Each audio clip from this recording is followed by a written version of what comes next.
One night I was at the gym around 10 p.m. because I worked all day, and my gym stays open all night. I was working out the same way I always do, when out of nowhere, this blonde buff guy comes over and asks me what I'm doing later. Thinking this is very odd, I decide to ignore him and act like I couldn't hear him because of my headphones. He kept asking me, but eventually left. When I finished my workout, I went to the locker room to get my keys and check myself out in the mirror. As I entered the locker room, the guy was leaning on the bench staring at me, like watching my every move. So I skipped looking at myself in the mirror and grab my stuff and go to the bathroom quickly. I can see he starts to follow me as I head to the urinal, so I quickly resort to a stall. When I left the stall, he was still staring from the urinal. I ignored him and started leaving the gym, but he still follows me. Once again, he asks me what I'm doing tonight and what my name is. But this time I couldn't pretend that I didn't hear him, so I just say, "Sorry man, I'm not interested," and got to my car and drove away. A week later, I had to work late again, so I was back at the gym around 10 p.m., and everything was normal. I was working out, and then I saw the same guy from a week ago, staring at me, while standing against an empty wall. I tried to ignore him, but every machine or workout I was doing, he was following me. I stayed by some friends, so he'd hopefully not come near me. When my friends left, so did he, so I thought I was safe. I get my stuff together and head out around 11:30. At this point, my phone had died, so I was a little worried. Then I started to freak out, because as I approached my car, there was a rose tucked in my truck's handle. I started to run back inside to get help from someone who worked at the gym, because I didn't feel like dying that day. After removing the rose, I sped home as fast as I could.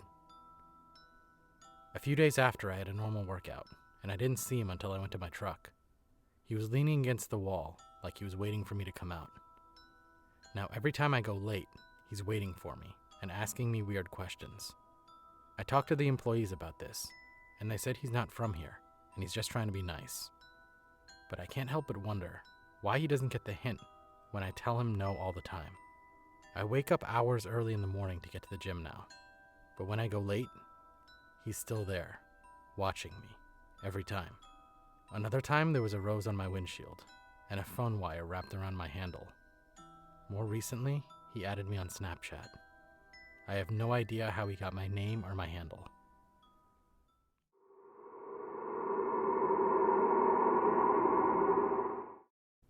I met Emma through mutual friends. She goes to another school in a different town, and doesn't often stay in mine, as her parents are divorced, and her mom has custody, while her dad lives in the same town as me. We talked a bit.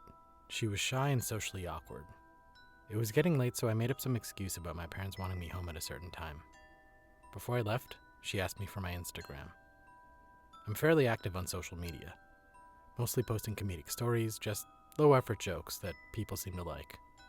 I've noticed that she always views my stories first. Coincidence? Maybe, but it seemed to be like seconds after I post them. I suspect that maybe she had notifications on, but it was probably just my ego. She responded to a lot of them. She texted me in a flirty way with a lot of heart emojis and the such, along with flirty, dirty sexts. I got a creepy vibe, but assumed she was joking. Around December was the first time she tried to meet up with me. She tried to persuade me, but I didn't crack under pressure, so I kept up with the excuses. Around mid-January, she started texting me on WhatsApp. I never gave her my number, but it was safe to assume that one of our mutuals gave it to her. A bit creepy, but whatever. There were a few phone calls that I missed because I was busy. She kept proceeding with the inappropriate jokes, and I started to ignore her more, usually responding with one-word answers to texts. She started getting pissy, but I hoped that just shutting her out would be the best way to proceed, and she would eventually get the hint. In February is when she crossed the line. A big line. Out of the blue, she just texted me the name of my street and number. To try and throw her off my trail, I responded with a question mark. She followed up by telling me, "That's where you live," and that a friend of yours told me that you were afraid of me. That's not true, is it? Being freaked out, I just left her on read, hoping everything would go away. In the meantime, I tried to figure out how she got the address. Following some digging online, it was the address that showed up after you searched my father's full name, which I never gave her. She texted me a few days later, asking me to let her come over. I told her to leave me alone. She tried to convince me to take her out on a date. I told her I'm gay. She called me every homophobic slur in the book, some of which I'd never even heard of. That was impressive. I told a friend about it. He later sent me a screenshot of her private story, showing her crying and talking about how all men are evil and such, asking if it was related to me. It probably was. The following morning, she sent me a voice message from a different account, telling me how sorry she is and that she loves me. I told her again, I'm gay. You're nice, but I'm simply not interested. Silence. Have I reached peace at last? It's been a few days without hearing from her, and all was good, and I quickly forgot of her existence. Around a week after the whole incident happened, my mom was supposed to drive me to school, but when we got in the car, we noticed that a tire was punctured and flat. I had a bad feeling about it. In hindsight, I realized that my dog barked maniacally the night before, but I assumed it was just me being delusional, and those were just coincidences. For my birthday, I decided to get drunk with my friends. I take antidepressants, so I don't often get shit-faced when I drink, only mildly drunk. The parents of my friend who lived 20 minutes away were on vacation, so he was the host. I posted some pics to my stories of us just messing around in his front yard. We made too much noise and the cops were called, so we had to cut it short. Walking back home, I felt paranoid. I get a bit worried when I drink, but I tried to ignore the thoughts. There was this woman who kept a short distance behind me, but again I ignored my gut, assuming that it was just a coincidence. I stopped on my walk and went into some shrubbery because I had to throw up. I felt my hair being pulled into a ponytail. It was the lady. She had held my hair for me. She told me to sit down and wait a bit before I continued. I sat down cross-legged and my face was looking down. I had my face down out of shame, and because I was afraid I would suddenly puke all over her if I raised my face. I caught a few glimpses, and she seemed familiar. Her voice was soothing and oddly familiar. She was pretty touchy, but I didn't overthink it as I was a bit out of my senses. She was getting a bit too touchy-feely, and started moving her hand towards my nether regions. I looked her in the face and tried to make her stop when suddenly I figured out who she was. I assumed I probably knew her as a neighbor or a peer. It clicked. It was Emma. The eyes gave her away. I had tried to get up, but I couldn't. I was too dizzy. She touched my shoulder, and I slapped her hand away and told her to leave me alone. She put her hand under my chin, and that was it. I don't remember why, but I instinctually punched her. It was just one punch with the weak power of a drunk man, but a punch is a punch. She backed off. I just apologized and stumbled away. I cried on the walk home. I'm a pacifist. I'm strictly anti-violence.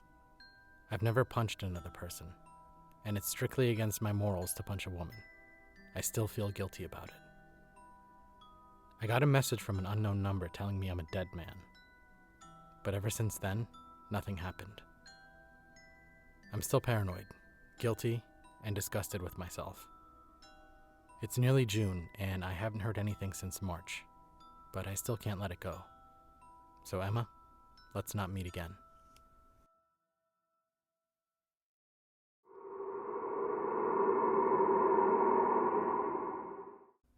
This all happened when I was around 23. It was the weekend, and an old high school friend reconnected with me online, so we decided to grab beers at a bar. It was my turn to get around, so I went up to the bar and asked for a bucket of beers. As I was waiting for my beers, a girl approached me. Jane. Hey, do you remember me? She was acting flirtatious. I really didn't know or couldn't remember meeting her, so I said something like, I'm sorry, but I meet a lot of people at my job. Can you refresh my memory? She stated that she took a class with me and worked with me on a group project. I still had no idea who she was. However, she knew my name and the class that I was in. I wasn't really interested in talking to her, so I politely said, well, nice to see you, and went back to my friend at the table. I left about an hour later to head home. I remember taking a shower and getting ready to go to bed. I checked my phone when I got into bed, and an unknown number called me 2 times, and texted me, and left me a voicemail, all during the time I was in the shower. The text was from Jane, saying it was great seeing me, and that I looked cute, or something along those lines. It was very flirtatious. I wasn't going to lead a girl on, so I responded politely saying it was cool seeing her as well. I was weirded out because I didn't exchange phone numbers with her at the bar. She must have had it on an old list if she was in my class. When I woke up, I had over 10 texts sent to me, inviting me over to hook up. It was just point blank telling me to come over. I laughed it off at first, and was kind of flattered. But I thought, man, she must have drank a lot that night. I didn't respond as I felt it would be awkward. Then the real crazy stuff began. I work in an office where I couldn't have my cell phone out. It's a very professional environment. On my break, I checked my phone, and had 19 missed calls, 20 plus texts, and approximately 10 voicemails. I freaked out, as I thought there was some emergency, but everything was from Jane. These messages go from hellos, to sexual advances, to anger as to why I'm not responding, to I'm sorries, to sobbing I'm sorries, to threats if I don't respond. I was beyond freaked out, but I texted her to see if she was okay or needed help.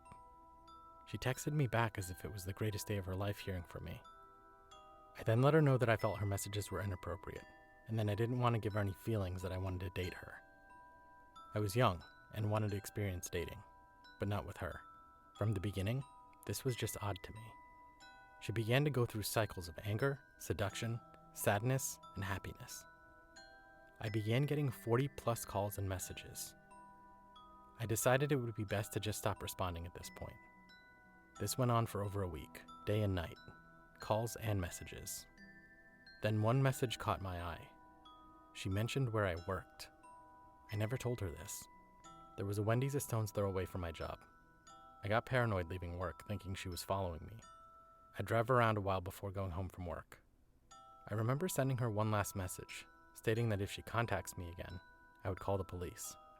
Back then I had to pay a monthly fee on my cell phone to have her number blocked. But I never heard from her again after that.